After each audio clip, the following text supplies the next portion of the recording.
This is a story about a world obsessed with stuff. It's a story about a system in crisis. We're trashing the planet, we're trashing each other, and we're not even having fun.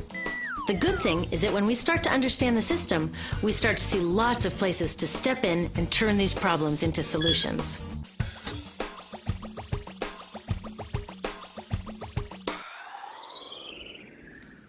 Can I tell you, I love my Pantene Pro V. Of the dozen or so personal care products that I use every day, it's the one I can't live without. Says it gives my dull hair the ultimate cool shine. How does it do that?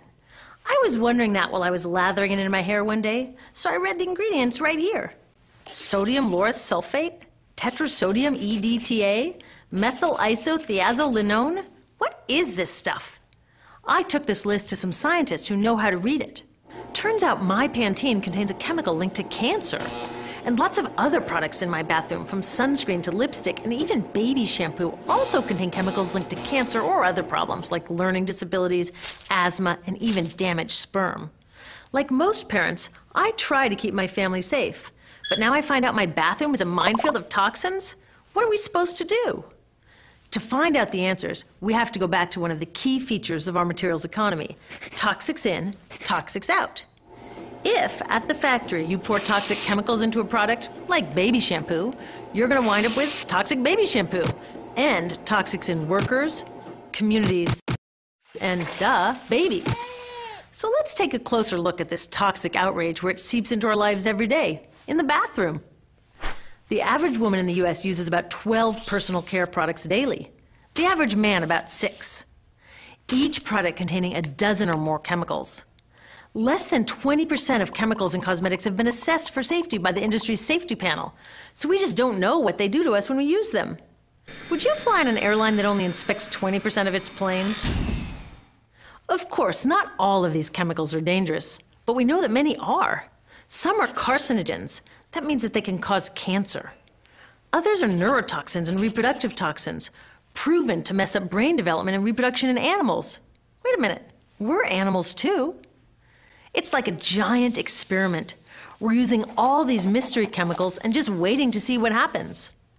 One thing we do know is that they're getting inside us. I had my body's toxicity levels tested, and I'm loaded with things like mercury, flame retardants, triclosan, and lead. We all are. Even babies are being born pre-polluted. Now, I know we can't live in a lead-free world, but do we have to put lead in our lipstick? I don't know. Maybe it's my fault. Maybe I just bought the wrong thing. At the store, the choices seem endless.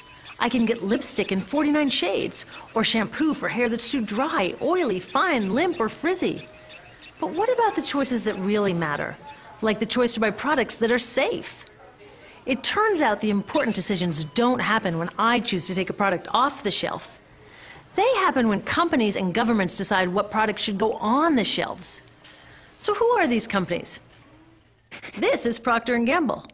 They're the ones offering me Herbal Essences, the #2 shampoo in the country. It contains toxic petrochemicals made from oil. Since when is oil an herb?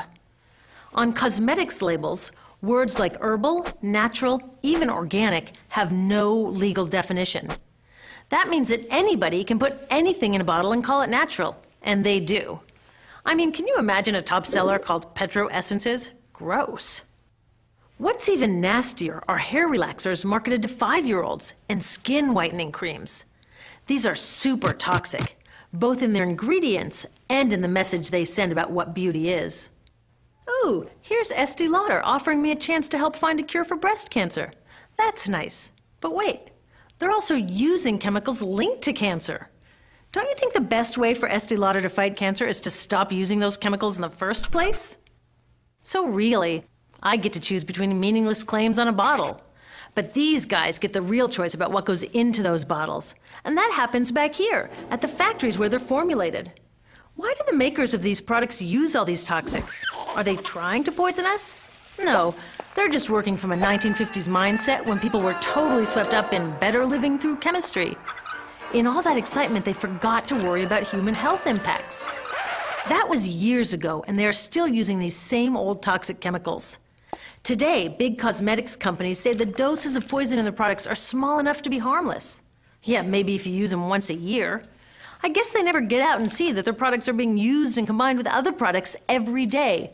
A little toxic dose under your arms, a little more on your hair, on your lips. And workers in nail and hair salons get dosed all day long. So the industry is used to doing things this way. And they can. Because even now that scientists have linked the chemicals they're using to all sorts of problems, there are no laws to get rid of them.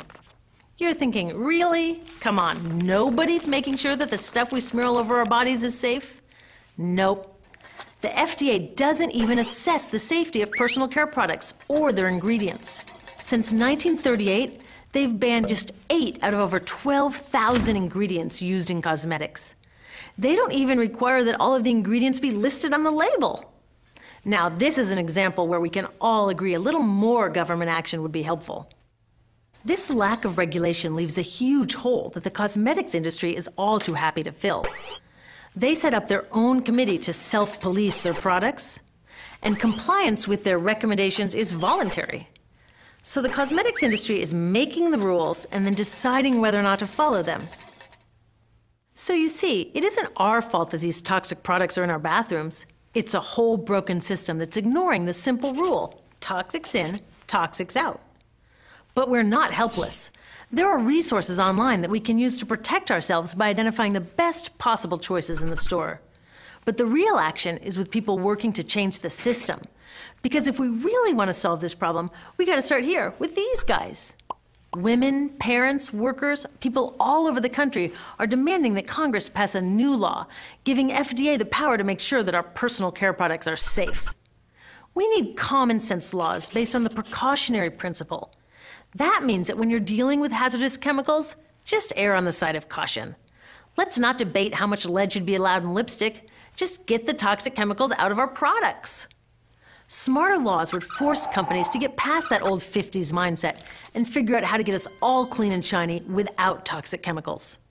Can they? Totally. Many responsible cosmetics companies are already putting safer products on the market.